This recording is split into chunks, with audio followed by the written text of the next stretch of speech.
आमच्या घरामध्ये कोणी स्पोर्ट्समध्ये नव्हतं। माझे वडील शेती करायचे। ॲथलेटिक्समध्ये 4x100, 200, 100 स्प्रिंट्समध्ये मी शाळेत असताना खो खोचा कॅप्टन पण होतो नंदुरबारला। ज्यावेळेस मी समर कॅम्प जॉईन केला नाशिक जिमखान्यामध्ये, तिथून माझ्या सीझन क्रिकेटची सुरुवात झाली। नाशिकमध्ये आचरेकर सर कोचिंगला आले आणि त्या कॅम्पला माझी निवड होणं हे माझ्यासाठी खूप मोठी गोष्ट आहे। त्यांनी आमच्या नाशिकचे एक साधारण 8 ते 10 मुलांना मुंबईला कांगालीत खेळायला बोलवलं। नाशिकच्या संघामध्ये निवड होणं माझ्यासाठी ती खूप मोठी गोष्ट होती। माझ्या कोचच्या याच्यामधला हा माझा कलाटणी देणारा प्रसंग लेवल 1 कोर्स। सत्यजित असं समर कॅम्पमध्ये आमच्याकडे आला। बारीक छोटा पोरगा 8वीत 6वीत एकमेव खेळाडू आहे जो तिन्ही फॉर्मॅट खेळतोय। पालकांची भूमिका खूप महत्त्वाची असते। सत्यजितला एकदा ग्राउंडवर सोडलं की ते परत वळून बघायचे नाही। खेळाडूंनी रिझल्ट्स हे डेफिनेटली येतील, पण तुम्ही प्रोसेस ही फॉलो केली गेली पाहिजे आणि रिझल्ट्स विल डेफिनेटली कम। हा माझा गुरुमंत्र मी ऑलवेज प्रत्येकाला सांगत असतो।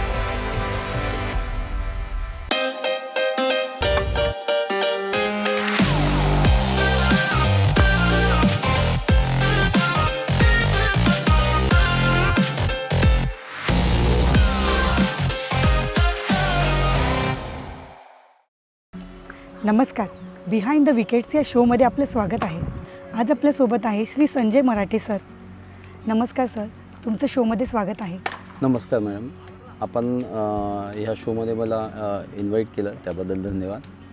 सर, तुमचं मूळ गाव नंदुरबार असून तुम्ही वडिलांसोबत नाशिकला आलात, त्याबद्दल आम्हाला सांगा। मॅडम, माझे वडील जे आहे ते आधी शेती करायचे। शेती केल्यानंतर माझा मोठा भाऊ जो आहे तो इथे ITI केल्यानंतर नाशिकच्या एका कंपनीमध्ये त्यांनी जॉबला अप्लाय केलं होतं आणि मग त्याला इथे नोकरीसाठी तो आला। त्याच्यासोबत मग आधी आईवडील आले, मग आम्ही आलो आणि असं आम्ही नाशिकला पहिल्यांदा इथे आलेलो। सर, तुमच्या परिवारामध्ये तर क्रिकेटमध्ये कोणीच नव्हतं, तर तुम्ही या फील्डमध्ये कसे आलात आणि तुम्हाला प्रेरणा कुठून मिळाली? बेसिकली कसं आहे, आमच्या घरामध्ये कोणी स्पोर्ट्समध्ये नव्हतं, पण मी एका काय म्हणताय शेतकरी कुटुंबातला असला कारणाने काय झालं की मला स्पोर्ट्सकडे आणि माझे फिजिकल फिटनेस हा खूप चांगला होता आणि मला कुठलंही स्पोर्ट्स आधी मी लहान असताना मला ॲथलेटिक्स किंवा ह्या गोष्टी खूप आवडायच्या, म्हणून या पद्धतीने मी पुढे घेत गेलो। ॲक्च्युली मला स्पोर्ट्स ही पहिल्यापासून आवड होती आणि क्रिकेट हा विषय नाही, स्पोर्ट्स हा खेळायला पाहिजे असं मला वाटायचं। तर त्याच्यानंतर जसं जसं मी मोठा होत गेलो, त्याच्यानंतर आधी मी शाळेकडनं खो खो, त्याच्यानंतर ॲथलेटिक्स हे करत होतो, पण जेव्हा आम्ही नाशिकला आलो तर त्याच्यानंतर मी क्रिकेटमध्ये शिफ्ट झालो। सर, तुम्ही ॲथलेटिक्सबद्दल आत्ता बोललात की तुम्ही खेळत होतात, तर मग अजून त्याच्याबद्दल आम्हाला सांगा। मॅडम, मी ॲथलेटिक्समध्ये 4x100, 200 आणि 100 असं स्प्रिंट्समध्ये, कारण माझं रनिंग चांगलं असल्यामुळे ह्या स्पोर्ट्स मी जास्त करत होतो आणि त्यासोबत खो खो पण खेळत होतो। मी शाळेत असताना खो खोचा कॅप्टन पण होतो नंदुरबारला असताना। आणि त्याच्यानंतर मी स्पोर्ट्सची आवड, सगळ्यात महत्त्वाचं की जेव्हा मी KTGMला असताना मी हँडबॉलसुद्धा खेळलेलो आहे, जे राष्ट्रपती शिवछत्रपती पुरस्कार विजेते आहेत, जे KTGM कॉलेजकडनं ते हेमंत पाटील म्हणून, ते सुद्धा माझ्यासोबत आम्ही KTGMला असताना हँडबॉल खेळत होतो। KTGM कॉलेजमध्ये प्रवेश घेतल्यानंतरचा आणि टेनिस बॉल क्रिकेटपासून प्रोफेशनल क्रिकेटकडे हा प्रवास कसा वळाला तुमचा? मी 10वीला नंदुरबारहून नाशिकला आलो, तर मी ॲडमिशन आधी KTGM कॉलेजला घेतली, कॉमर्स साईडला। बेसिकली कारण मला माहिती आहे की स्पोर्ट्स मला खेळायचं आहे, तर मग मी कॉमर्सलाच ॲडमिशन केली की जेणेकरून मला स्पोर्ट्सवर लक्ष देता येईल। आता मी KTGMला खेळतच म्हणजे ॲडमिशन घेतल्यानंतर मी ॲथलेटिक्स पण करत होतो आणि side by side tennis cricket खेळत होतो, कारण मला थोडंसं क्रिकेट आवडत होतं। तर मग ते करत असताना मी टेनिसला बऱ्यापैकी खेळायला बाहेर जायचो आणि थोडं टेनिसमध्ये मी त्यावेळेस फास्ट बॉलिंग टाकायचो टेनिसवर। मग ते टेनिस क्रिकेट त्या पद्धतीने पुढे करत मी मग पुढे क्रिकेटकडे हळूहळू वळत गेलो। सर, नाशिक जिमखान्याच्या समर कॅम्पमध्ये तुम्ही प्रवेश घेतल्यावर तुमच्या कारकिर्दीमध्ये काय महत्त्वाचं वळण आलं? मी म्हणतो की ते माझ्या जीवनातली मोठी कलाटणी देणारा वर्ष होतं किंवा तो जो काळ होता असं म्हणेल, कारण मी टेनिस क्रिकेट खेळलेलो होतो, पण ज्यावेळेस मी समर कॅम्प जॉईन केला नाशिक जिमखान्यामध्ये, तिथून माझ्या सीझन क्रिकेटची सुरुवात झाली असं समजा, किंवा लेदर बॉल क्रिकेटची सुरुवात झाली. मी जेव्हा जिमखान्यामध्ये समर कॅम्प जॉईन केला त्याच्यानंतर मी टेनिस क्रिकेट वळून बघितलं नाही, कारण जो आनंद मला सीझन क्रिकेटमध्ये मिळतो किंवा लेदर क्रिकेटमध्ये भेटला त्याच्यानंतर मी टेनिस क्रिकेटकडे वळालोच नाही. आणि मग तिथून जो माझा प्रवास सुरू झाला आणि ते पॅशन इतकं आवडलं मला की मला याच्यापुढे आपलं खूप चांगला क्रिकेटर व्हायचं आहे. माझ्यासोबत त्यावेळेस जेव्हा मी जिमखान्यामध्ये कोचिंग कॅम्प जॉईन केला तर नाशिकचे खूप मोठे मोठे खेळाडू तिथे प्रॅक्टिसला येत होते किंवा ते आम्हाला कोचिंग देत होते.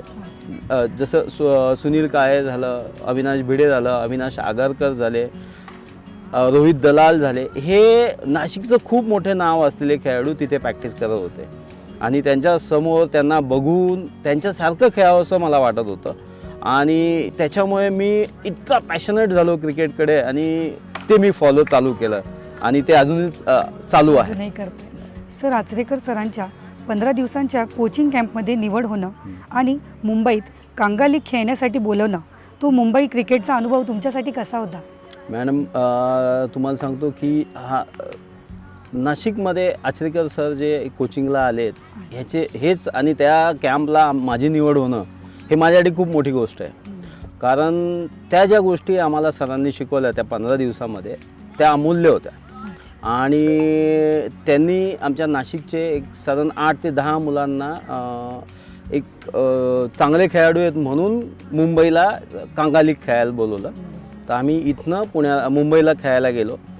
तर त्या मुंबईच्या कोचिंग कॅम्पला आम्ही गेले असताना सरांनी माझ्यातला काही खेळाडू बघितला आणि तिथे आम्हाला चेंजेस करायला लावले. त्याच्यानंतर मी राहायला बोरिवलीला होतो. बोरिवली ते दादर म्हणजे शिवाजी पार्क हा मला 1.25 तासाचा रोज प्रवास करायला लागायचा. पण क्रिकेट खेळायचं आहे म्हणून हा प्रवास मला कधी जाणवला नाही. ऑलवेज मला तिथे पोचायचं आहे, मला लवकर जायचं आहे, ग्राउंडवर प्रॅक्टिस करायची आहे. सर मला काय 2 शब्द सांगतील किंवा सरांचं अटेन्शन माझ्याकडे कसं असेल ह्या गोष्टीवर मी जास्त फोकस करत होतो. किंवा मी सरांसमोर किती चांगलं करून दाखवलं की सर मला 4 गोष्टी अजून सांगतील. ते हे ऑलवेज माझा प्रयत्न असायचा.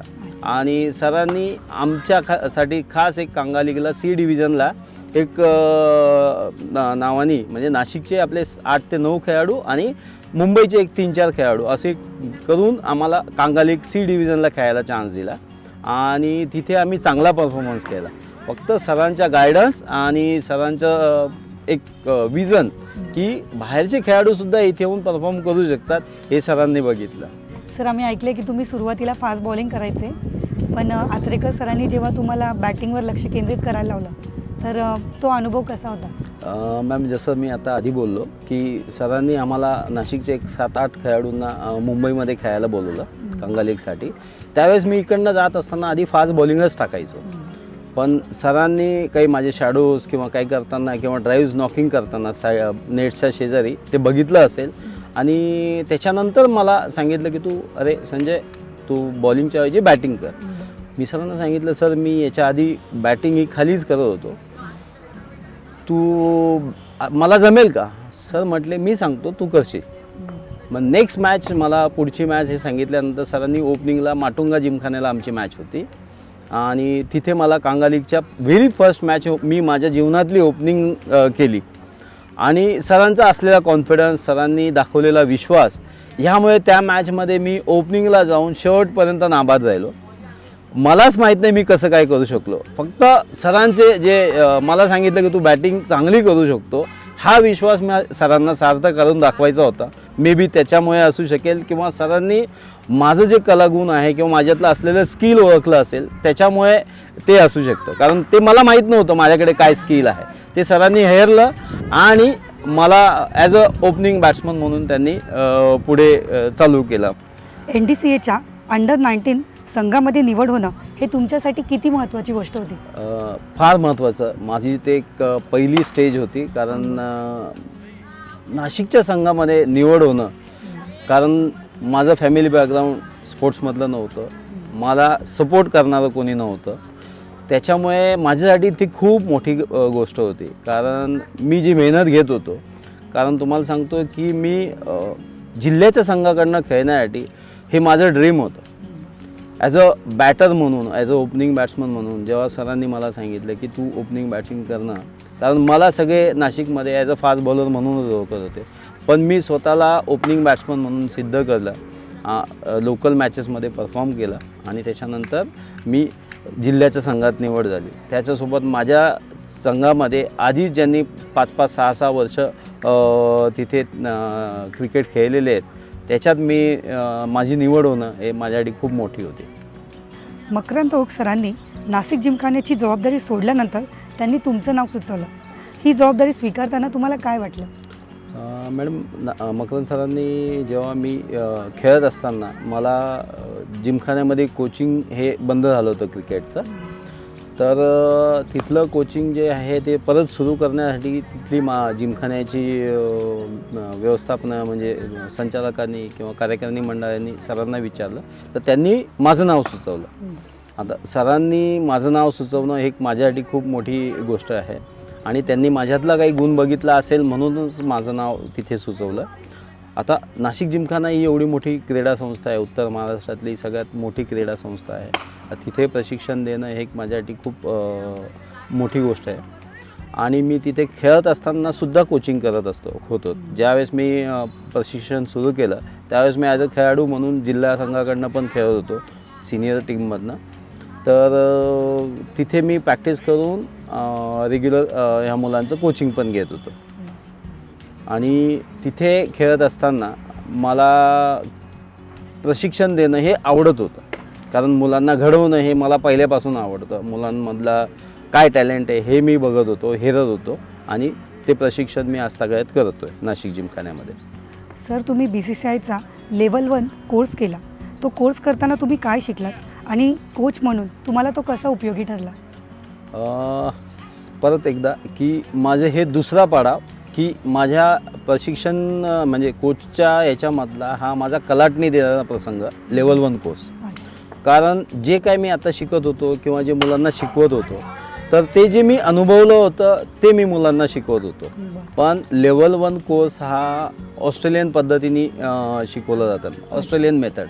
तर त्याच्यातनं एकदम छोटे छोटे बारकावे हे ॲज अ कोच म्हणून मला तिथे शिकायला मिळाले.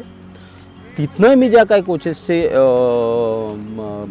गोष्टी शिकलो की तुम्ही काय बघायला पाहिजे खेळाडूंकडनं, त्या मुलांकडनं काय करून घ्यायला पाहिजे, त्या ज्या गोष्टी मी तिथनं शिकलो तो आम्हाला साधारण 15 दिवसाचा पुण्यात झालेला कोर्स होता. त्यामध्ये BCCIकडनं लालचंद राजपूत, अर्शद अय्यूब, किंजल सुरतवाला असे मोठे नाव असलेले कोचेस आम्हाला कोचिंगला होते आणि तो कोर्स केल्यानंतर माझ्या प्रशिक्षकामध्ये खूप मोठा बदल झाला. माझा दृष्टिकोन बदलला. मुलांकडनं प्रॅक्टिस करण्याची जी करून घेण्याची जी आहे ती मी चेंज केली आणि त्याच्यानंतर मी प्रशिक्षणात दिलेले खेळाडू हे साधारण 30 ते 35 खेळाडू आत्तापर्यंत महाराष्ट्र संघाला मी दिलेत. सर, तुमचं एक विशेष वैशिष्ट्य आहे की तुम्ही मुलांमधला विशेष गुण ओळखतात. हे गुण तुम्ही कसे ओळखतात आणि त्यामागे काही खास पद्धत आहे का? नाही मॅम, पद्धत नाही आहे की मला एक काय म्हणता येत ना की दैवी गुण किंवा गॉड गिफ्ट असलेलं माझ्याकडे एक आहे की ह्या मुलाकडनं मला काय करून घ्यायला हवं हे मला पटकन समजतं आणि तो मुलगा काय चूक करतो आहे हे, कारण मी त्या मुलाचं जो गेम आहे तो खूप बारकाईने ऑब्झर्व करतो आणि तो मुलगा काय चूक करतो आहे हे त्या मुलाला जर समजलं तर त्याचा गेम इम्प्रूव्ह होण्यामध्ये सगळ्यात मोठी मदत त्याची होते. तर ते मी फक्त बघत असतो, तेवढंच फक्त. बाकी मुलांनी मोठं क्रिकेट खेळण्यासाठी ज्या गोष्टी लागतात ते मी करायचा प्रयत्न करतो. सर, तुमचा शिष्य सत्यजित बच्चाव त्याच्या क्रिकेट कारकिर्दीची सुरुवात कशी झाली हे तुम्ही जवळून पाहिलं. त्याच्या सुरुवातीच्या दिवसांबद्दल आम्हाला सांगा. सत्यजित असंच समर कॅम्पमध्ये आमच्याकडे आला. बारीक छोटा पोरगा, 8वी 6वीत असेल तो माझा अंदाज, 6वी ते 7वीमध्ये. त्याच्या आईवडिलांसोबत आल्यानंतर एक चष्मा वगैरे लावलेला छोटा अभ्यासू पोरगा जसा असतो तसा. आणि त्याच्या आईवडिलांनी सांगितलं की सर ह्याला समर कॅम्पमध्ये ॲडमिशन घ्यायची आहे. त्याने ॲडमिशन घेतली. त्याच्यानंतर त्यावेळेस तो फास्ट बॉलिंग टाकत होता. त्याच्यानंतर तो समर कॅम्प संपल्यानंतर त्याला रेग्युलर क्रिकेटला यायला लागला. तो प्रवासी शाळेत होता. शाळेतनं जाऊन 3:30ला घरी येऊन मग परत 4:30ला येणं हे त्याचं डेली रुटीन. जसं जसं तो रेग्युलर यायला लागला तर त्याच्यातनं मला जाणवलं की हा फास्ट बॉलिंगपेक्षा स्पिनर म्हणून चांगला करू शकतो. तर त्याला आपण लेफ्ट हँड स्पिनर म्हणून बॉलिंग टाकायला सुरुवात केली आणि त्याच्या जीवनात तिथून म्हणजे बदल झाला असं समजा. तो आता त्याचं जे काय आहे, त्यांनी रणजी ट्रॉफीमध्ये एवढ्या विकेट्स घेतल्या आहेत. एकमेव खेळाडू आहे जो तिन्ही फॉर्मॅट खेळतो आहे, म्हणजे T20, वन डे आणि रणजी ट्रॉफी. हा महाराष्ट्राचा एकमेव खेळाडू किंवा तिन्ही फॉर्मॅट खेळतो आहे. का? कारण त्याच्यात असलेले जी काय स्किल आहे, म्हणजे बॉलिंगमध्ये, बॅटिंगमध्ये, फिल्डिंगमध्ये, म्हणून तो महाराष्ट्राकडनं हे तिन्ही फॉर्मॅट खेळतो आहे. आणि त्याच्यात असलेला डाऊन टू अर्थ हा जो त्याचं नेचर असलेला, म्हणजे प्रत्येक खेळाडू किंवा ॲज अ कोच कुणाकडं आहे तर त्याचा स्वभाव हा त्याला सगळ्यात महत्त्वाचा आहे. तो एवढं मोठं लेवलचं क्रिकेट खेळला आहे, तो अजूनही हवेत गेलेला नाही आहे.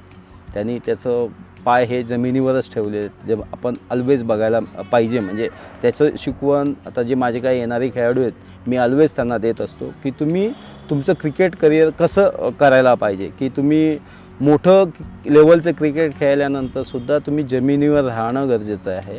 तुम्ही प्रत्येक तुमच्यापेक्षा छोटा असलेला खेळाडू किंवा तुमच्या असलेला मोठा खेळाडू यांना ऑलवेज रिस्पेक्टनी बोललं पाहिजे, त्यांच्याशी रिस्पेक्टनी संभाषण केलं पाहिजे. कारण जर तुम्ही त्या खेळाडूंसोबत तसं वागलात तर तुमच्यातला जो नेचर आहे किंवा तुमच्यातला स्वभाव हा तुमचा ऑलवेज कामात येत असतो. तर मी सत्यजितचं बघा की तो एवढं मोठं क्रिकेट खेळला. चेन्नई सुपर किंगला हा नेट बॉलर म्हणून होता. मुश्ताक अलीमध्ये मागच्या वर्षी हायेस्ट विकेट टेकर होता.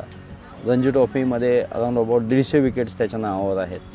आणि तो महाराष्ट्राकडनं एक उपयुक्त फलंदाज, त्याचे म्हणतात की त्याला फलंदाजी येत नव्हती, त्याच्यावर आपण वर्क केलं आणि तो ॲज अ ओपनर बॅट्समन म्हणून सुद्धा महाराष्ट्राकडनं रणजी ट्रॉफीमध्ये खेळला आहे. म्हणजे एवढा त्यांनी स्वतःला सिद्ध केलेला आहे की तो ऑलराऊंडर म्हणून सुद्धा टीमाला जेव्हा जेव्हा टीमला त्याची गरज असते त्यावेळेस तो त्यांनी ज्यावेळेस जिथे बॅटिंगला पाठवलं तिथे त्यांनी बॅटिंग केलेली आहे. आणि विकेट्स बॉलिंग तर हा त्याचा मेन आहे. प्रत्येक त्याला बॉल दिला का त्यांनी विकेट काढली असंच समजायचं. आणि त्याच्यामुळे त्याला महाराष्ट्राने आत्तापर्यंत मोठा क्रिकेटर म्हणून त्याला हे केलेलं आहे. सत्यजितच्या सर्वांगीण प्रगतीमध्ये पालकांची भूमिका किती महत्त्वाची होती असं तुम्हाला वाटतं? खूप महत्त्वाची. कारण पालकांची भूमिका एक खेळाडू म्हणून खूप महत्त्वाची असते. कारण त्याला वेळेवर सोडणं, त्याला वेळेवर जेवण देणं आणि त्याच्यानंतर त्याला जी काय आवश्यक गोष्ट आहे क्रिकेटसाठी लागणारी ती करून देणं, हे पालकांचं काम आहे. त्यांनी एक अजून महत्त्वाची गोष्ट केली की त्यांनी माझ्याकडं आणि माझे एक प्रशिक्षकावर किंवा माझ्यावर विश्वास ठेवला आणि सत्यजितला एकदा ग्राउंडवर सोडलं की ते परत वळून बघायचे नाही. जेव्हा मुलांना तुम्ही एका प्रशिक्षकाकडे सोडता तर त्या प्रशिक्षकाचं काम असतं की त्याला कसं मोठं करायचं, त्याच्याकडनं काय गोष्टी करून घ्यायच्या. आजकालचे मी पालक बघतो की पालक हे खेळाडूवर बर्डन टाकतात. ते त्यांनी कधीच नाही केलेलं. त्याला त्याच्या क्रिकेटवर मनापासून प्रेम करायला लावलं. परफॉर्मन्स हा त्यांनी कधी नाही विचारला. तू चांगलं कर, आपोआप तुझा परफॉर्मन्स होईल, हे त्यांनी त्याच्यावर बर्डन कधी नाही टाकलं. आणि मी कोच असला त्याचा तर मी पण त्याच्यात तेच करत होतो की तू चांगलं केलं, तू सगळं काही चांगलं करशील तर हे तुझा विकेट्स आहे किंवा तुझा परफॉर्मन्स आहे हा बाय डिफॉल्ट येणार. तर तुम्ही तुझ्या असलेल्या स्किलवर, तुझ्या प्रोसेसवर ऑलवेज भर दे. तू प्रोसेस फॉलो कर, सक्सेस विल डेफिनेटली कम. हा जो गुरुमंत्र आहे ना, हा मी त्याला दिला आणि तो त्यांनी फॉलो केला. आणि आज आपण बघा की तो एवढं मोठं क्रिकेट खेळतो. याच्यामध्ये पालकांचा रोल हा फार महत्त्वाचा आला. कारण त्यांनी माझ्यावर विश्वास ठेवला, त्यांनी माझ्याकडे सोडलं.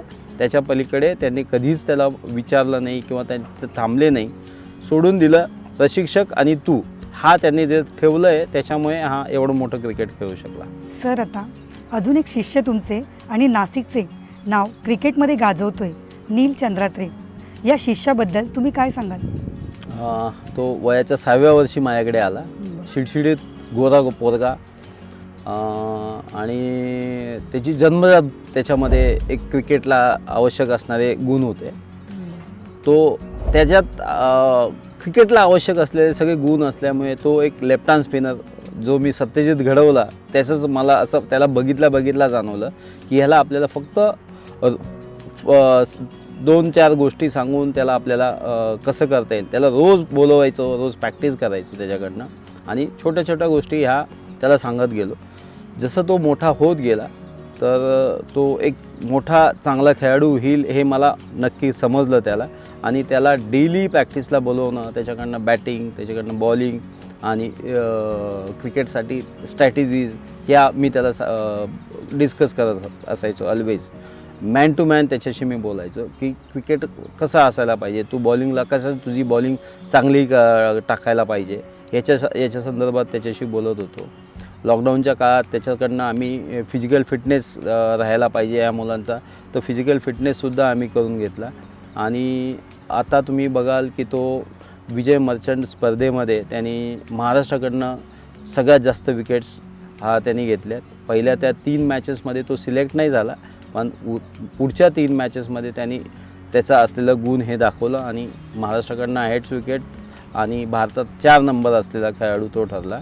आता तो BCCIच्या जो स्पेशलिस्टचा कॅम्प आहे बँगलोरला होतोय तो, त्याच्यामध्ये तो सिलेक्ट झाला आहे आणि महाराष्ट्राने हे त्याचं कर्तृत्वसुद्धा मान्य केलं आणि त्याला महावंदन MCA अवॉर्ड्समध्ये हायेस्ट विकेट टेकर म्हणून त्याचा सन्मान पण करण्यात आला. याच्यासाठी खेळाडूंनी हा प्रोसेस फॉलो करणं हे फार महत्त्वाचं आहे. तुम्ही रोज येऊन प्रॅक्टिस करणं, रिझल्टचा विषय न घेणं. रिझल्ट्स हे डेफिनेटली येतील, पण तुम्ही प्रोसेस ही फॉलो केली गेली पाहिजे आणि रिझल्ट्स विल डेफिनेटली कम. हा माझा गुरुमंत्र मी ऑलवेज प्रत्येकाला सांगत असतो, तसं नीलनी ते डेफिनेटली केलं आहे. सर, आजवरच्या कोचिंग प्रवासात असे काही विद्यार्थी आहे का ज्यांचा तुम्हाला विशेष अभिमान वाटतो? डेफिनेटली सत्यजित आहे, नील चंद्रात्रे आहे, त्याच्यानंतर अजून एक जाधव म्हणून पोरगा आहे जो आता ऑस्ट्रेलियाला, एक जण डेन्मार्कला आहे. ते त्यांनी ज्यांना मी इथे शिकवलं आहे ते तिथे जाऊन त्यांचं क्रिकेटमध्ये करतायत, म्हणजे त्यांना जॉब पण करून ते क्रिकेट खेळत आहेत. तर अजूनही ते माझ्या टचमध्ये आहेत. सगळ्यात महत्त्वाचं कारण ते माझ्याशी व्हॉट्सअपवर चॅट करतात की सर काय करायला पाहिजे, मी तिथे असताना काय, म्हणजे आणि सत्यजित आणि नील तर ऑलरेडी इथे आहे. जेव्हा जेव्हा त्यांना गरज असते I am there to help them. आणि ह्या खेळाडू जे आहे हे एवढं मोठं क्रिकेट खेळले, सत्यजित, नील किंवा अजून 14-15 मुलं जे 30 मुलं मी सांगितली आहेत, ती खेळाडू महाराष्ट्राला रिप्रेझेंट केलेली आहेत. असेच खेळाडू पुढे पण घडत राहतील आणि घडवत राहण्याचा माझा प्रयत्न राहील. सर, तुम्ही आमच्या बिहाइंड द विकेट्स या शोमध्ये आलात त्याबद्दल तुमचे आभार आणि पुढील वाटचालीसाठी शुभेच्छा. धन्यवाद मॅडम, मला क्रिकेट TVमध्ये बोलवल्याबद्दल आणि माझ्याबद्दल आणि माझ्या क्रिकेटच्या करिअरबद्दल विचारल्याबद्दल आणि थँक्यू, धन्यवाद.